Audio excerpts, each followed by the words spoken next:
한옥수는 그날 그 아이를 처음으로 제대로 보았습니다. 백화점 명품관 가방 코너 입구. 70세의 한옥수는 일부러 낡은 옷을 걸치고 매장 앞을 서성였습니다. 손에는 따뜻한 아메리카노 한 잔. 그리고 문턱에 걸려 넘어지는 척했죠. 쿵! 커피가 바닥에 쏟아지며 사방으로 튀었습니다. 뜨거운 커피가 옥순의 옷자락과 바닥을 적셨습니다. 어머! 주변 사람들이 놀라 뒤로 물러섰습니다. 명품 가방을 사러 온 부유한 고객들이었고 낡은 옷차림의 노파에게 손 내밀 사람은 아무도 없었습니다. 그때 한 젊은 여성이 달려왔습니다. 강서희, 옥순의 아들이 사랑한다는 그 아이였습니다. 서희는 주저없이 옥순의 팔을 잡아 일으켜 세우며 밝게 웃었습니다. 할머니, 괜찮으세요? 놀라셨죠? 안으로 들어오세요. 그 순간 한옥수는 깨달았습니다. 이 아이가 진짜인지 가짜인지를. 이 이야기가 궁금하시다면 구독 버튼을 눌러주세요. 이야기는 3일 전으로 거슬러 올라갑니다. 3일 전 태양그룹 회장실이었습니다. 창밖으로 서울 시내가 한눈에 내려다 보이는 그곳에서 한옥수는 아들 태준을 마주하고 앉아 있었습니다. 시가총액 2조 3천억 원의 그룹을 이끌어온 40년. 옥수는 수많은 협상 테이블에서 흔들림 없이 결정을 내려왔습니다. 하지만 그날만큼은 조금 흔들렸습니다. 어머니, 말씀드릴 게 있습니다. 태준의 목소리는 단호했습니다. 32년을 키운 아들이지만 그날따라 낯설게 느껴졌죠. 강서희라는 친구와 결혼하고 싶습니다. 옥수는 차를 한 모금 마시며 침착함을 유지했습니다. 직업이 뭔가? 백화점 판매 직원입니다. 명품 가방 코너에서 일하고요. 월급은 많지 않습니다. 옥수는 고개를 끄덕였습니다. 하지만 중요한 건 월급이 아니었습니다. 그 여자가 내 신분을 알고 있니? 순간 태준이 시선을 피했습니다. 아니요. 제가 중소기업 과장이라고 했습니다. 그 말에 옥수는 잠시 창밖을 바라봤습니다. 신분을 숨기고 만난다. 문득 5년 전 일이 떠올랐습니다. 옥순의 오랜 지인이었던 박 회장. 그분의 아들도 똑같았습니다. 평범한 회사원인 척하며 여자를 만났죠. 그 여자는 정말 몰랐다고 했습니다. 재벌인 줄 전혀 몰랐다고요. 하지만 결혼 3년 후 이혼 소송이 시작됐습니다. 상속 재산 850억 원 중 580억 원. 그게 박 회장이 며느리에게 지불한 금액이었습니다. 옥수는 태준을 다시 바라봤습니다. 태준아, 내 어머니. 그 여자를 내가 직접 만나봐야겠다. 태준이 놀란 표정을 지었습니다. 만나보시게요? 그럼 제가 자리를 마련. 아니, 옥수는 고개를 저었습니다. 내가 마련한 자리에서 보는 건 의미가 없어. 진짜 모습은 준비되지 않은 순간에 나오는 법이니까. 옥수는 자리에서 일어나 오래된 옷장을 열었습니다. 거기엔 아무도 모르는 낡은 옷가지들이 있었습니다. 40년 전 시장 좌판에서 입었던 옷들이죠. 시험은 내일 시작될 것입니다. 오후 3시 백화점 6층 명품관이었습니다. 강서희는 진열대를 정리하고 있었습니다. 바로 옆에서 동료 직원이 한숨을 쉬었습니다. 서희야, 나 진짜 그만둬야 할 것 같아. 왜? 무슨 일 있어? 동료가 작은 목소리로 말했습니다. 박 팀장 때문에. 오전 실적만으로 직원 평가한다잖아. 오전에 손님 안 오면 우리가 어떻게 해?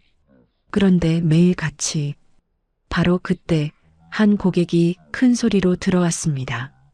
여기요. 직원. 40대 여성이었습니다. 손에 가방 하나를 들고 있었죠.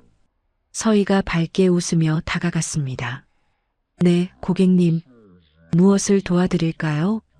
이 가방 어제 샀는데 지퍼가 안 열린다고요. 불량품 아니에요? 가방 가격표를 보니 880만 원짜리였습니다. 서희의 한 달 인센티브가 걸린 금액이었죠. 동료가 속삭였습니다. 저분, 박 팀장이 어제 응대한 손님이야. 설명 제대로 안 해줬나 봐. 근데 왜 우리한테? 서희가 조용히 가방을 받아들었습니다. 고객님, 제가 확인해 보겠습니다. 잠시만 기다려 주세요. 서희는 차분하게 가방을 살폈습니다.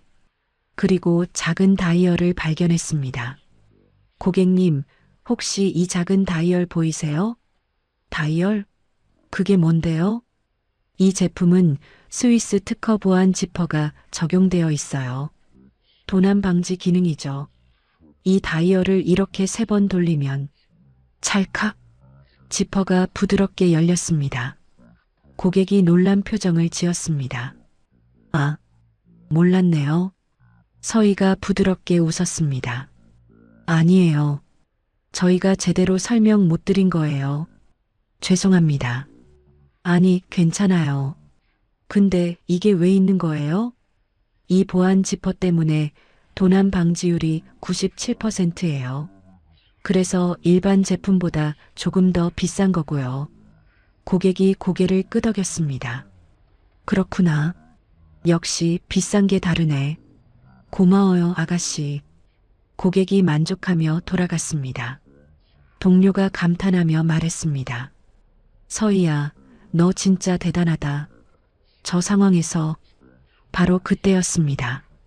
매장 입구에 낡은 옷을 입은 노파가 나타났습니다. 한옥순이었죠.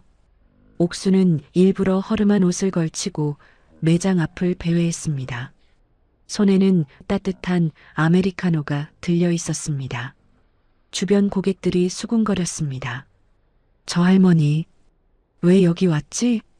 경비는 뭐 하는 거야? 옥수는 천천히 매장 입구로 걸어갔습니다.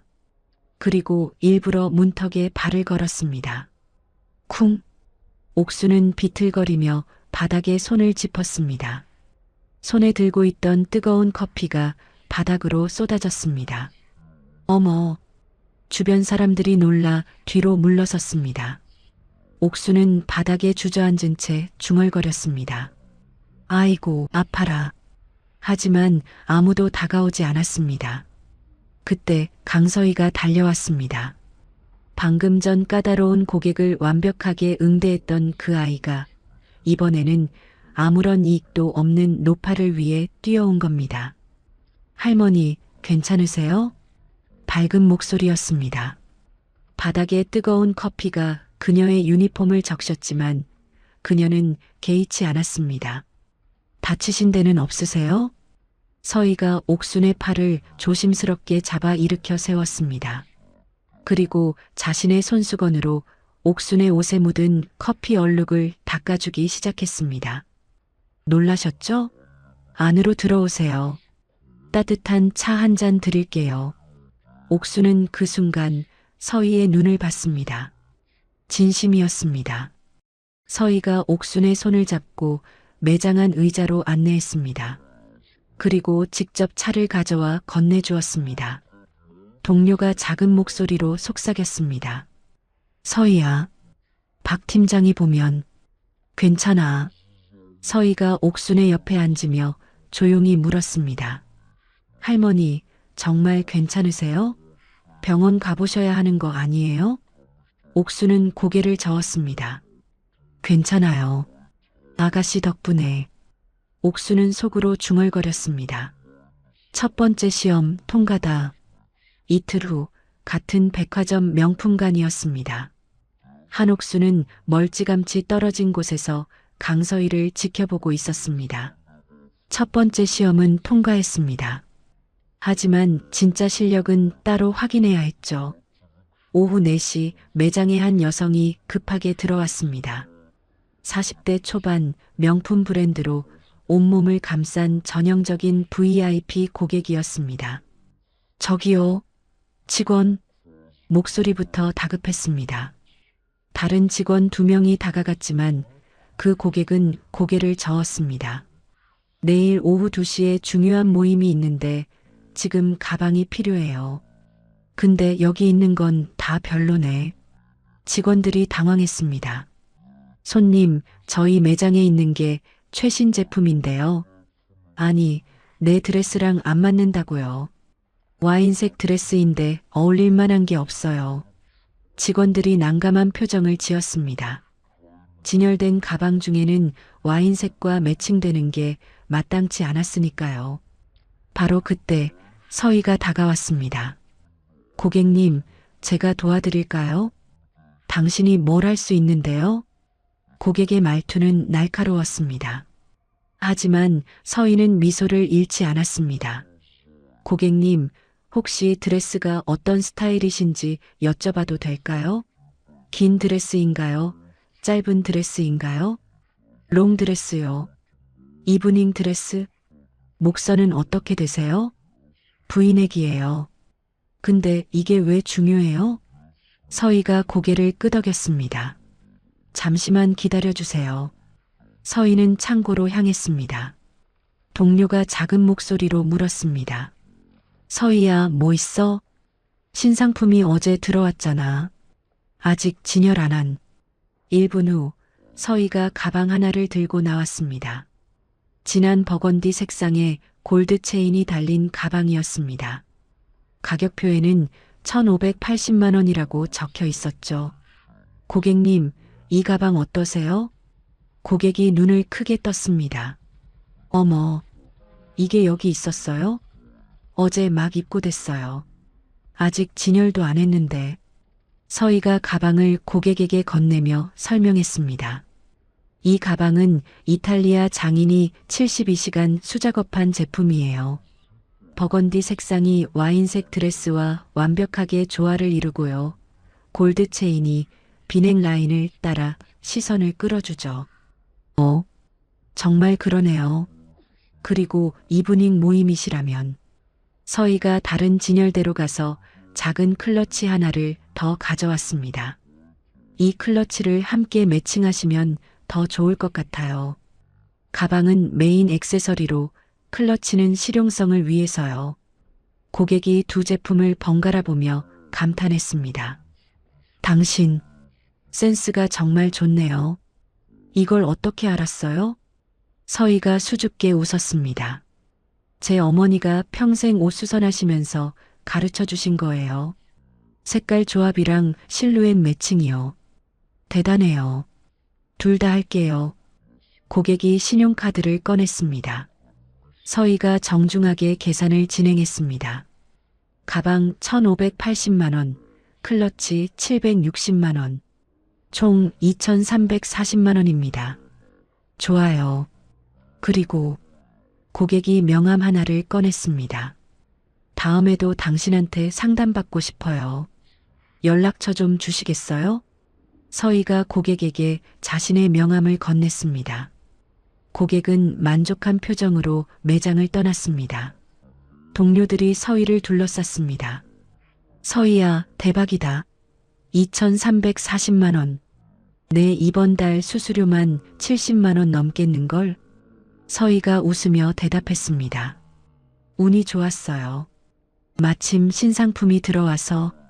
운이 아니라 실력이지. 한옥수는 멀리서 그 모습을 지켜보며 고개를 끄덕였습니다. 저 아이는 단순히 친절한 게 아니구나. 진짜 실력이 있어. 고객의 니즈를 읽고 재고를 파악하고 순식간에 최적의 솔루션을 제시하는 능력. 옥수는 서희가 고객에게 어머니가 가르쳐 주셨다고 말한 부분을 떠올렸습니다. 돌아가신 어머니에게서 배운 것을 이렇게 활용하다니. 이 아이는 배움을 소중히 여기는구나. 옥수는 작은 메모장을 꺼내 적었습니다. 두 번째 시험 통과. 위기를 기회로 바꾸는 능력 확인. 하지만 마지막 시험이 남아 있었습니다. 가장 중요한 시험이요. 며칠 후 저녁 9시 백화점 앞 버스 정류장이었습니다. 강서희는 퇴근길에 벤치에 앉아 버스를 기다리고 있었습니다. 오늘도 긴 하루였죠. 매장 매출도 달성하긴 했지만 피곤함이 몰려왔습니다. 아가씨, 낯익은 목소리였습니다. 서희가 고개를 들자 며칠 전 커피를 쏟았던 그 할머니가 서 있었습니다. 할머니, 어디 가세요? 그날 이후로 괜찮으셨어요? 서희가 환하게 웃으며 자리를 내어주었습니다. 한옥수는 서희 옆에 앉았습니다. 괜찮았어요. 아가씨 덕분에. 다행이에요. 그날 놀라셨을 텐데. 옥수는 서희를 가만히 바라봤습니다. 밝은 미소, 진심 어린 눈빛, 계산이 없는 표정이었습니다. 아가씨, 요즘 표정이 밝아 보이는데 좋은 일 있어요? 서희가 가방에서 작은 브로치를 꺼냈습니다. 색이 바래고 도금이 벗겨진 시장에서 싸게 살 수 있는 나비 브로치였습니다. 할머니, 이거 보세요. 제 보물이에요. 옥순이 브로치를 들여다봤습니다. 예쁘네요. 어디서 샀어요? 아니요, 살 수 없어요. 돌아가신 엄마가 주신 거거든요. 서희의 목소리가 잠시 떨렸습니다. 엄마는 평생 작은 수선집 하시면서 저 키우셨어요. 그리 많지 않은 월급이셨지만 엄마 인생 전부를 바치시며 저를 키우셨죠. 고생 많이 하셨겠어요. 그럼요. 하지만 한 번도 힘든 내색 안 하셨어요. 돌아가시기 전에 아빠를 처음 만났던 날 받은 브로치였다며 저에게 주시면서 서희야, 돈보다 중요한 게 마음이야. 그 마음 잃지 마라 하셨어요. 옥순의 눈에 잠시 눈물이 어렸습니다. 하지만 서희는 알아채지 못했습니다. 그래서 전 이 브로치의 가격을 매길 수 없다고 생각해요. 옥순이 조심스럽게 물었습니다. 아가씨도 남자친구 있을 것 같은데 그분은 어떤 사람이에요? 서희의 얼굴이 환해졌습니다. 정말 좋은 분이에요. 만난 지 얼마 안 됐어요. 처음 저희 매장에 어머니 생신 선물로 가방 사러 오셨는데 예산이 50만 원이래요. 50만 원이면 적은 금액은 아니네요. 맞아요. 그런데 그분이 어머니 연세, 취향, 좋아하시는 색깔까지 다 알고 계시더라고요. 그 마음이 너무 감동이었어요. 서희가 브로치를 가슴에 품으며 말을 이었습니다. 우리 엄마와 아빠가 그러셨던 것처럼 그분하고 소박하게 살 수 있을 것 같아서 감사해요. 데이트할 땐 백반집에서 밥 먹고 공원 산책하고 그런데 그게 제일 행복해요. 옥순이 마지막 질문을 던졌습니다. 그 남자친구분 가정 형편이 어떤지는 알아요? 결혼하기 전에 빚이 있는지도 봐야 하고 사람 보는 거랑 다를 수 있어요. 서희가 단호하게 대답했습니다. 상관없어요. 상관없다고요? 서희가 브로치를 쓰다듬으며 말했습니다. 네. 엄마가 늘 아끼면서 살라 하셨어요. 1,000원 함부로 쓰면 1,000원에 망한다고요. 둘 다 젊으니까 일할 수 있고 아끼면서 살면 되지 않을까요? 그런데 남자친구랑 결혼까지 아직 말이 오간 건 아니라서요. 부끄럽네요. 남자친구의 따뜻한 마음이라면 저와 같은 생각이지 않을까 생각은 하고 있어요. 옥수는 서희의 손을 가만히 잡았습니다. 아가씨, 정말 좋은 마음을 가졌네요. 아니에요, 할머니. 그냥 엄마가 가르쳐 주신 대로 살려고 노력하는 거예요. 버스가 도착하는 게 보였습니다. 서희가 일어서다 다시 앉으며 말했습니다. 할머니, 저 가봐야 하는데. 할머니 어디 가세요? 제가 버스같이 기다려 드릴까요? 아니에요. 아들내미가 정거장으로 데리러 온다고 해서 기다리고 있는 거예요. 먼저 빨리 가요. 서희가 버스에 올라타고 옥수는 혼자 벤치에 남았습니다. 옥수는 작은 메모장을 꺼냈습니다. 그리고 천천히 적었습니다. 3번째 시험 통과. 아니, 통과를 넘어섰다. 이 아이의 기준은 금액이 아니라 마음이다. 작은 것 하나까지 소중하다 여기는 아이다. 옥수는 메모장을 덮으며 중얼거렸습니다. 시험은 끝났어. 이제 진실을 밝힐 시간이야. 다음 날 오전 10시 강서희는 갑작스러운 호출을 받았습니다. 강서희 씨, 회장실로 올라오세요. 인사팀 직원의 전화였습니다. 서희는 당황했습니다. 회장실이요? 제가, 왜요? 모르겠어요. 그냥 빨리 올라오래요. 서희는 동료에게 급히 말했습니다. 나 잠깐 다녀올게. 회장실?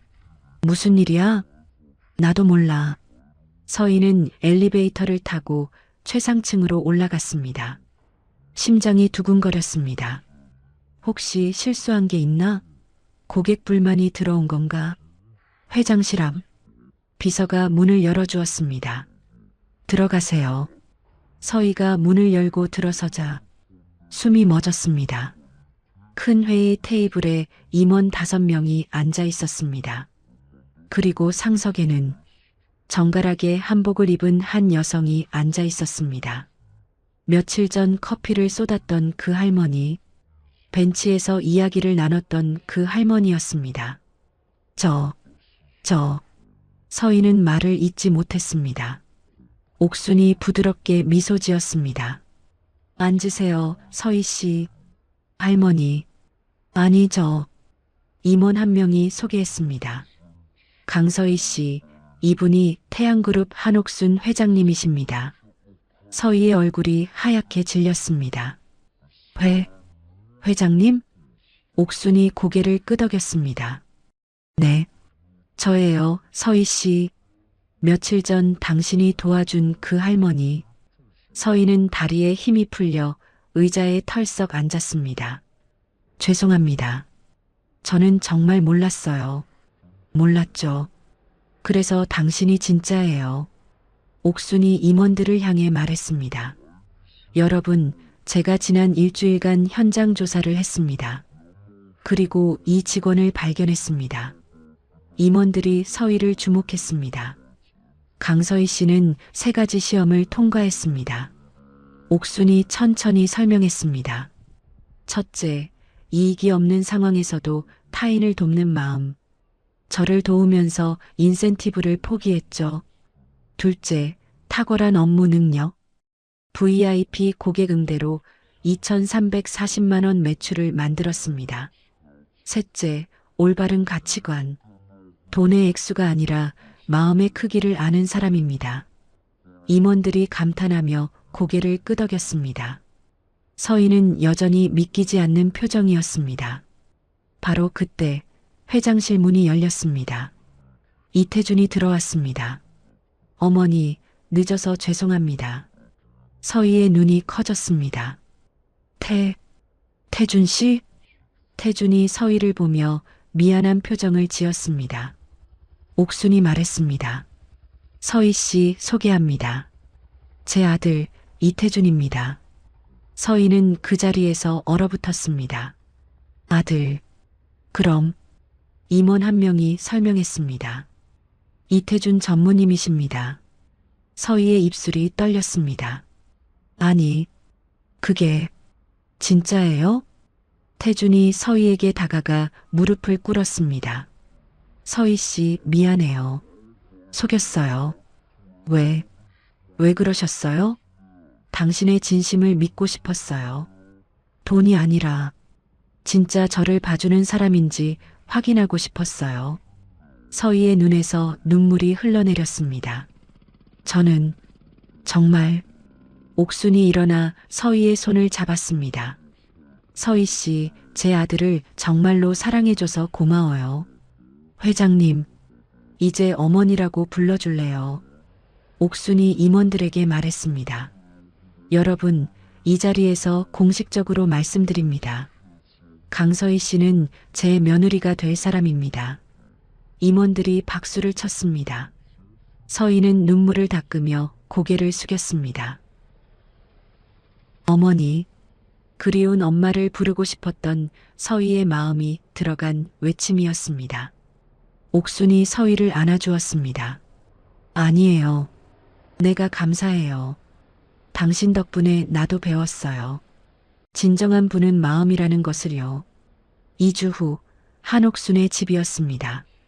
넓은 저택이었지만 옥수는 거실 작은 테이블에 서희와 태준을 앉혔습니다. 화려한 응접실이 아니라 가장 편안한 공간이었죠. 차 마셔요. 서희는 여전히 어색했습니다. 2주 전 그날 이후 세상이 완전히 바뀌었으니까요. 서희야. 옥순이 부드럽게 불렀습니다. 네, 어머니. 솔직하게 말해줘. 그날 이후 마음이 어땠어? 서희가 잠시 망설이다 입을 열었습니다. 사실 처음엔 배신감이 들었어요. 태준이 미안한 표정을 지었지만 서희는 계속 말했습니다. 제가 사귄 사람이 재벌 후계자였다니 믿기지 않았어요. 화도 나고 혼란스럽고. 옥순이 고개를 끄덕였습니다. 당연하지. 3개월 동안 속았으니까. 하지만 서희가 태준을 바라봤습니다. 이제는 이해해요. 태준 씨가 저한테 보여준 그 몇 개월이 진짜였다는 걸 알거든요. 서희야. 어머니 선물 고민하던 모습, 백반집에서 행복해하던 모습, 그게 다 진심이었잖아요. 태준이 서희의 손을 잡았습니다.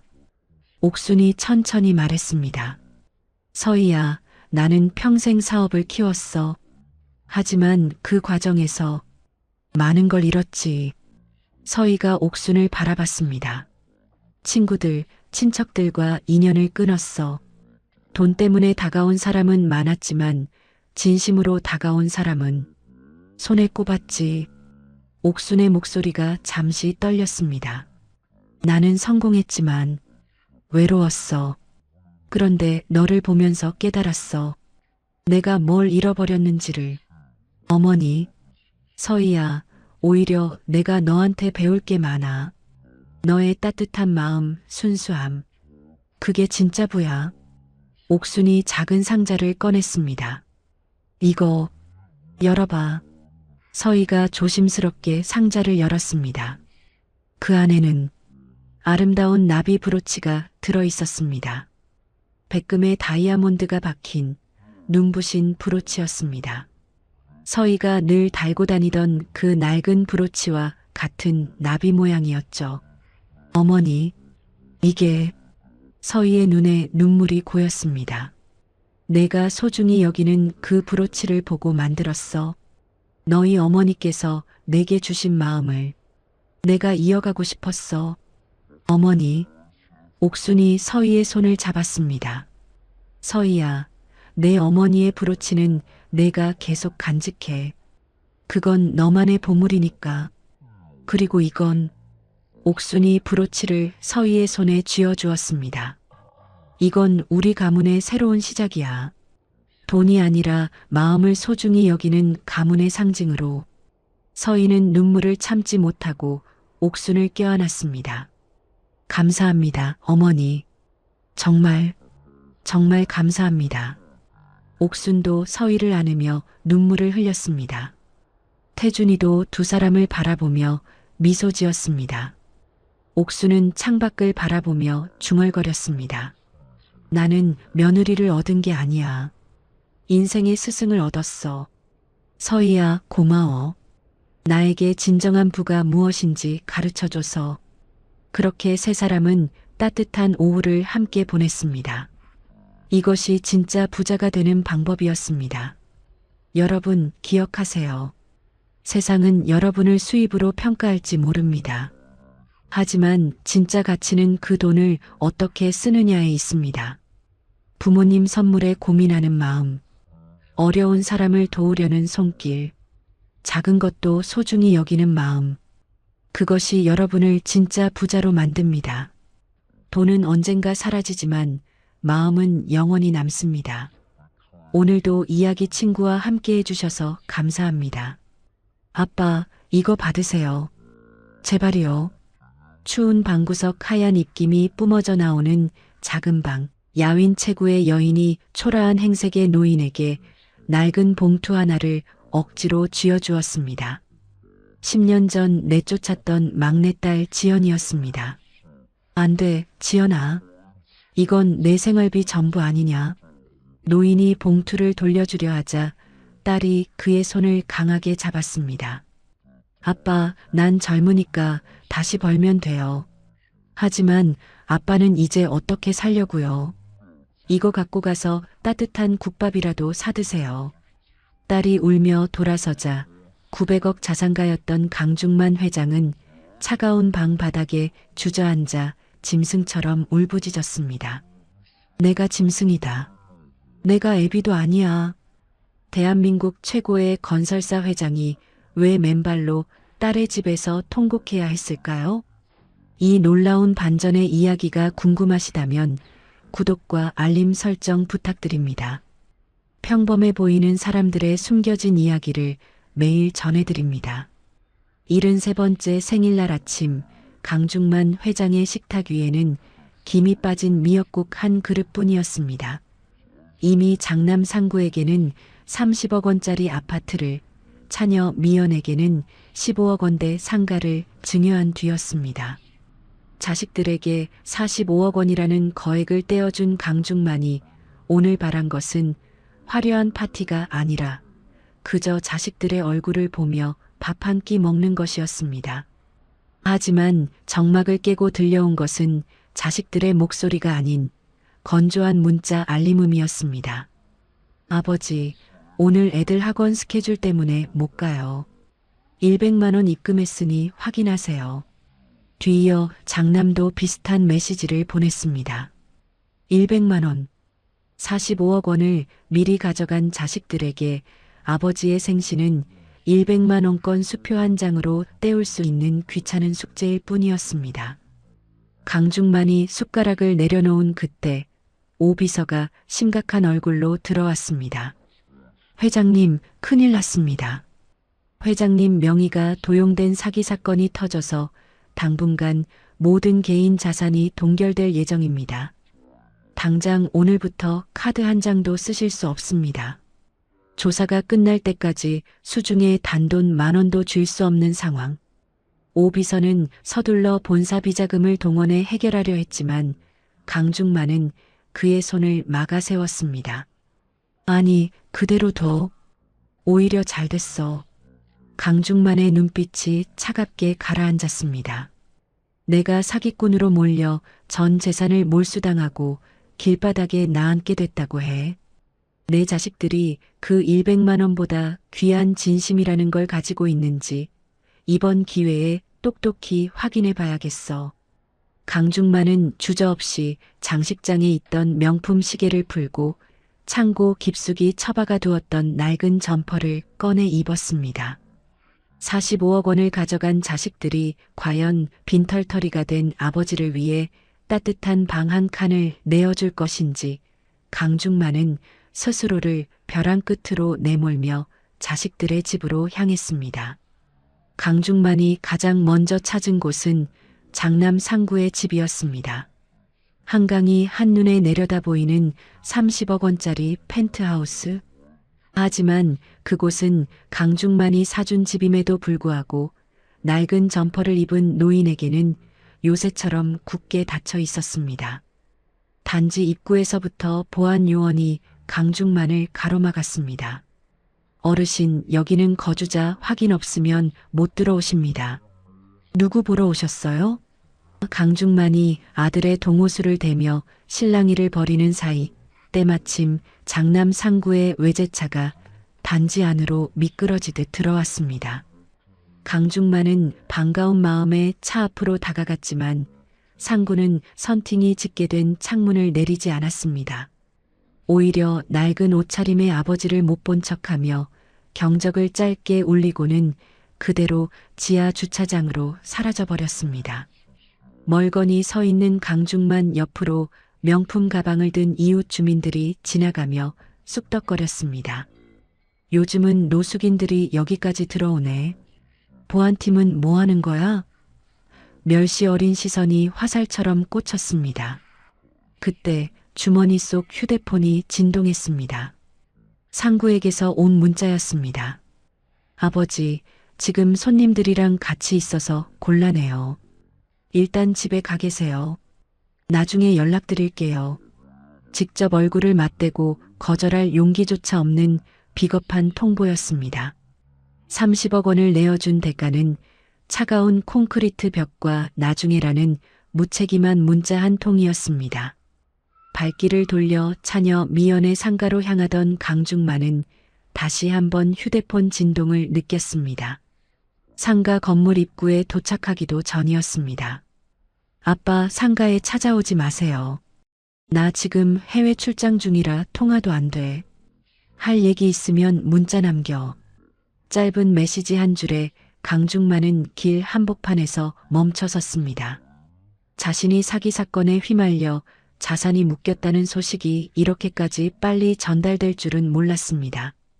돈을 줄 때는 그렇게 살갑던 자식들이 아버지가 망했다는 소문이 돌자마자 귀신같이 퇴로를 차단한 것입니다. 분명 상가 창가에 딸의 실루엣이 비쳤지만 그녀는 아버지가 사준 건물의 셔터를 내리듯 마음의 문을 굳게 닫아버렸습니다. 비바람이 들이치기 시작한 길거리, 강중만은 낡은 단화 속으로 스며드는 빗물을 느끼며 홀로 섰습니다. 그토록 공들여 키운 자식들은 이제 문자 몇 줄 뒤로 숨어 아버지를 외면하고 있었습니다. 빗물인지 눈물인지 모를 액체가 주름진 뺨을 타고 흘러내렸습니다. 강중만은 10년 전 자신이 매몰차게 내쫓았던 막내딸 지연의 주소를 꺼냈습니다. 낡은 메모지에 적힌 그곳으로 향하는 강중만의 어깨가 오늘따라 유난히 작아 보였습니다. 강중만이 도착한 막내딸 지연의 집은 재개발을 앞둔 낡은 다세대 주택의 반지하였습니다. 계단을 내려갈수록 눅눅한 곰팡이 냄새와 시린 냉기가 온몸을 휘감았습니다. 문틈으로 새어나오는 하얀 입김을 보며 강중만은 가슴이 철렁 내려앉았습니다. 보일러조차 제대로 돌리지 못하는 냉골방 그곳에 10년 전 자신이 내쫓은 딸이 살고 있었습니다. 아빠, 정말 아빠야? 문을 열고 나온 지연은 야위다 못해 뼈만 남은 모습이었습니다.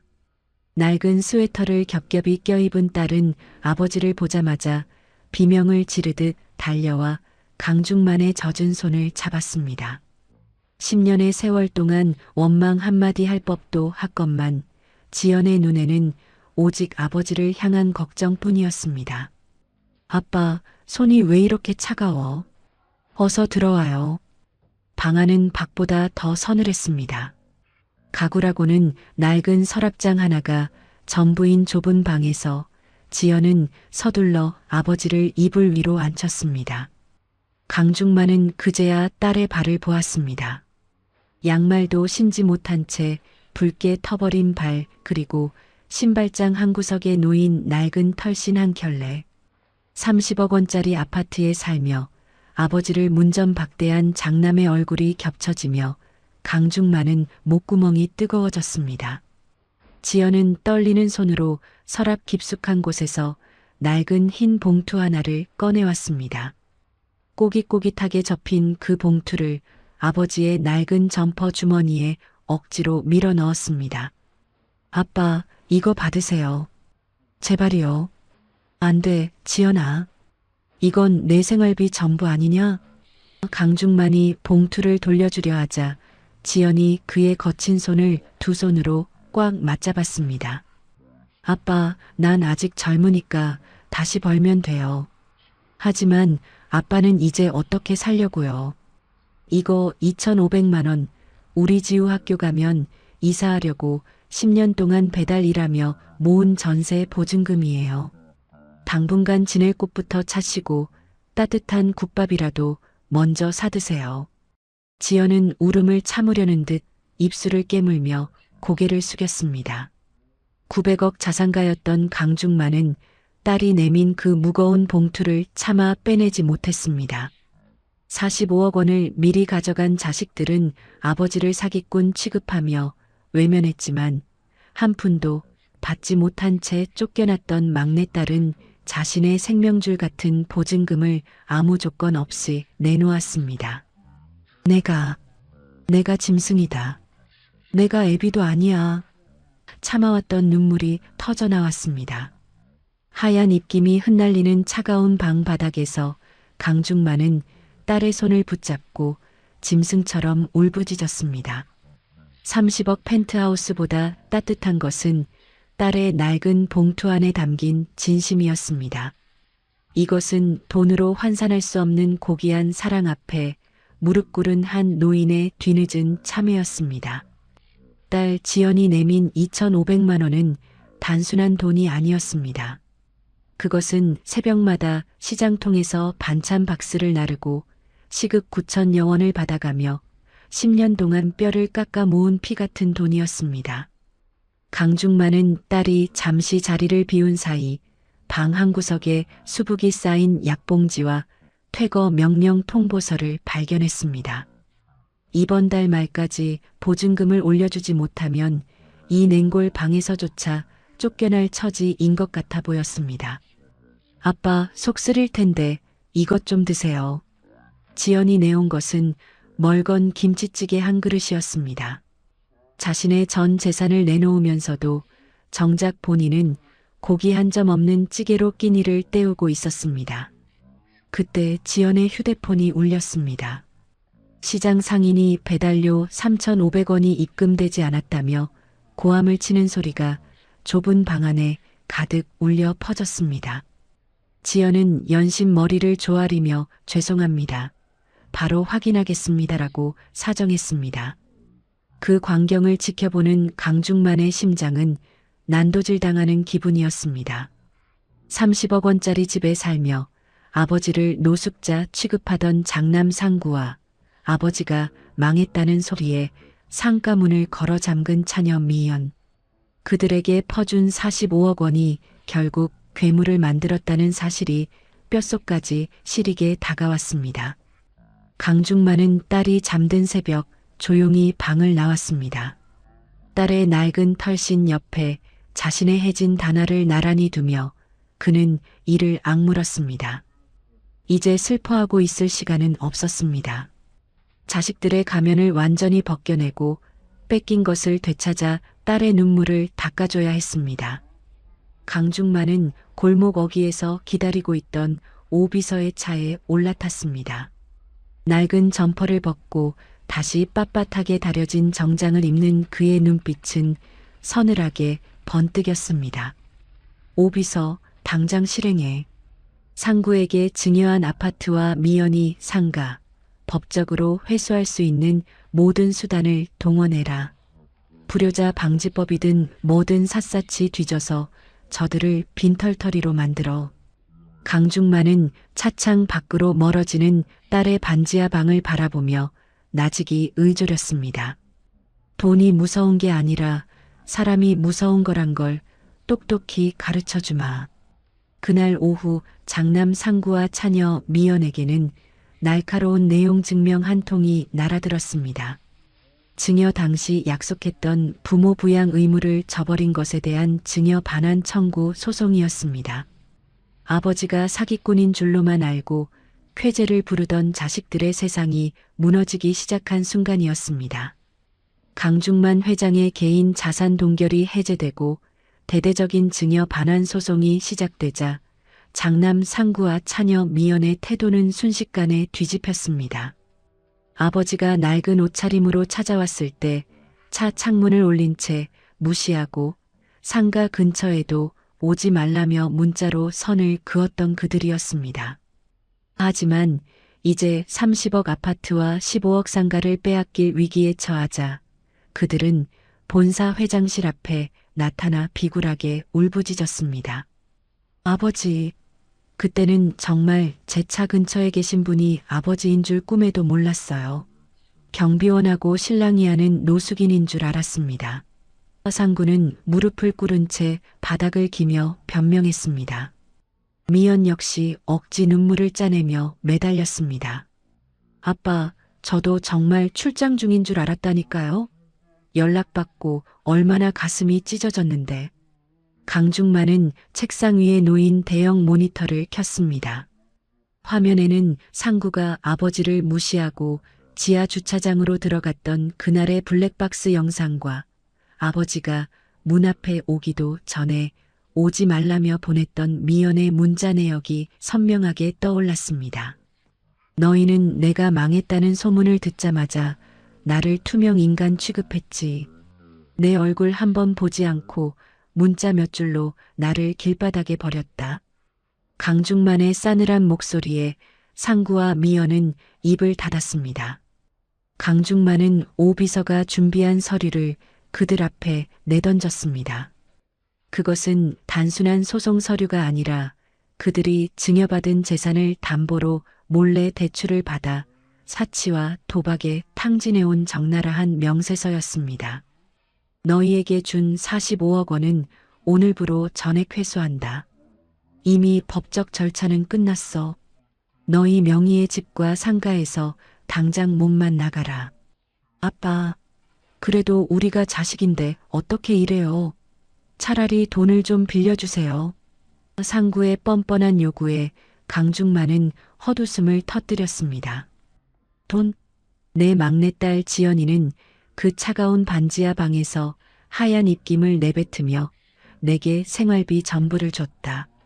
너희가 입금한 100만 원짜리 생일 선물보다 그 아이가 배달료 3,500원을 모아 만든 그 봉투가 100배, 1000배는 더 무겁더구나. 강중만은 차갑게 손을 내저었습니다. 경호원들이 달려들어 비명을 지르는 상구와 미연을 끌어냈습니다. 그들은 아버지가 사준 성벽 뒤에 숨어 아버지를 외면했지만 이제 그 성벽 밖으로 비참하게 쫓겨나게 된 것입니다. 강중만은 그들의 뒷모습을 보며 평생 돈으로 자식들을 망친 자신의 과오를 뼈저리게 반성했습니다. 하지만 회안에 젖을 새도 없이 오 비서가 황급히 뛰어들어왔습니다. 회장님, 지연 양이. 막내 따님이 갑자기 정신을 잃고 응급실로 실려갔다고 합니다. 자식들을 단죄하며 느꼈던 짧은 카타르시스는 순식간에 공포로 변했습니다. 복수는 끝났지만 이제 진짜 소중한 것을 잃을지도 모른다는 위기감이 강중만을 덮쳤습니다. 응급실 복도는 차가운 정적만이 감돌고 있었습니다. 방금 전까지 자식들을 단죄하며 서슬퍼런 눈빛을 보이던 강중만은 이제 피 묻은 딸의 소매를 붙잡고 복도 한 구석에 무너져 내렸습니다. 검사 결과는 절망적이었습니다. 급성 백혈병. 지연은 이미 몸 곳곳에 멍이 들 정도로 상태가 악화되어 있었지만 아버지에게 짐이 되지 않으려 그 고통을 홀로 사귀며 배달박스를 날랐던 것입니다. 회장님, 유전자가 일치하는 기증자를 찾아야 합니다. 하지만 장남과 차녀부는 이미 연락을 끊고 잠적했습니다. 오 비서의 보고에 강중만은 벽을 치며 통곡했습니다.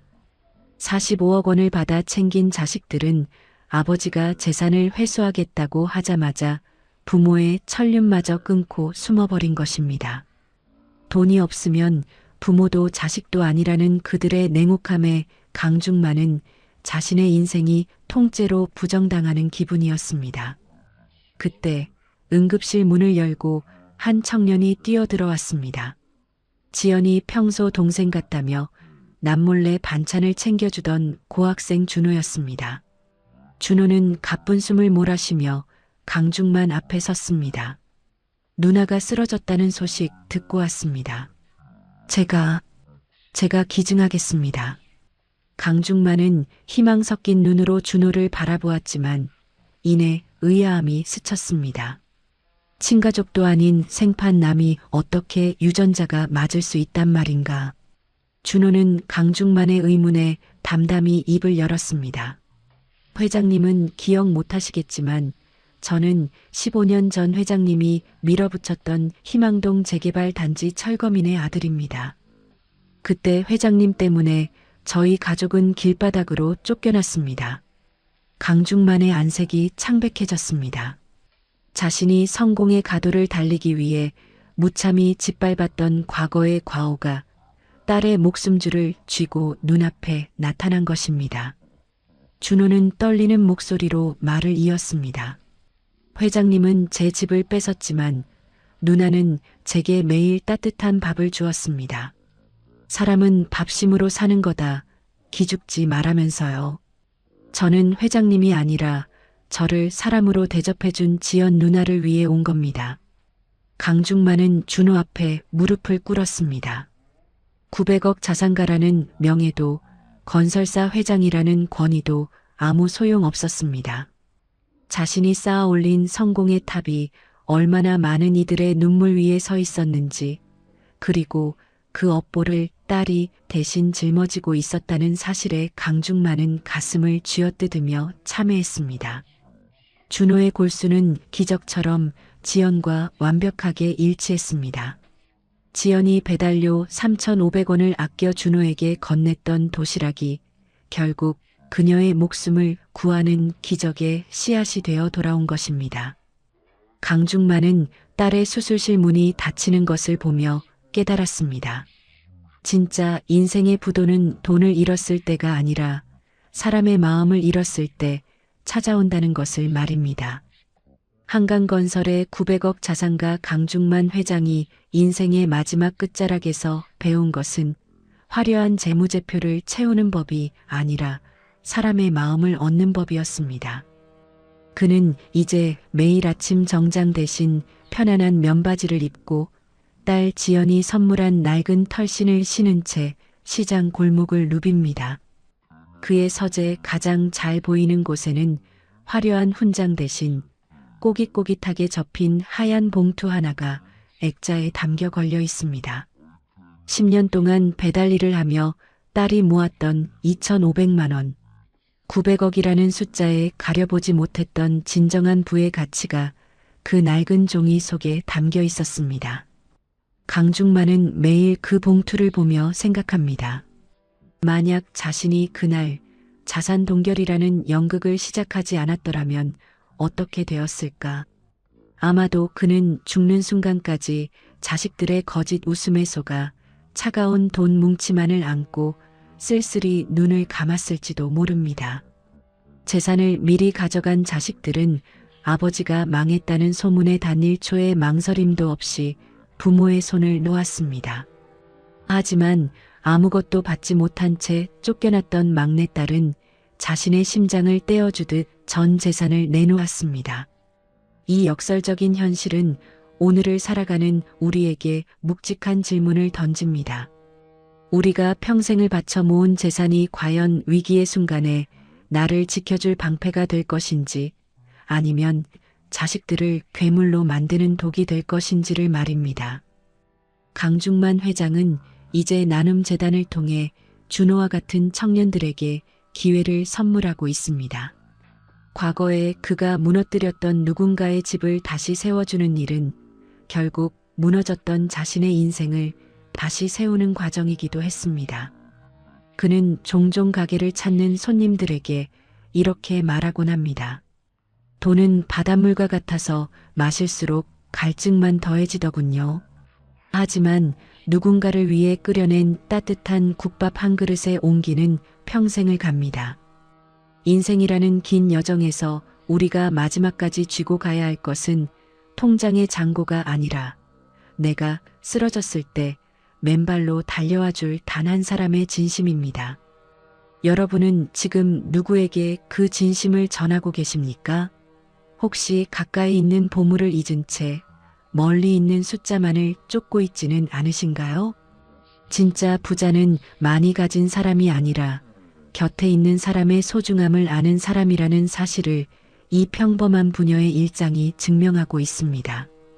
오늘 이야기를 끝까지 들어주신 여러분의 곁에도 낡은 털신처럼 따뜻하고 편안한 진심이 늘 함께하기를 진심으로 바랍니다. 잘 들었다는 따뜻한 댓글 한 줄이 저에게는 큰 힘이 됩니다. 긴 시간 이야기 친구와 함께 해주셔서 감사합니다.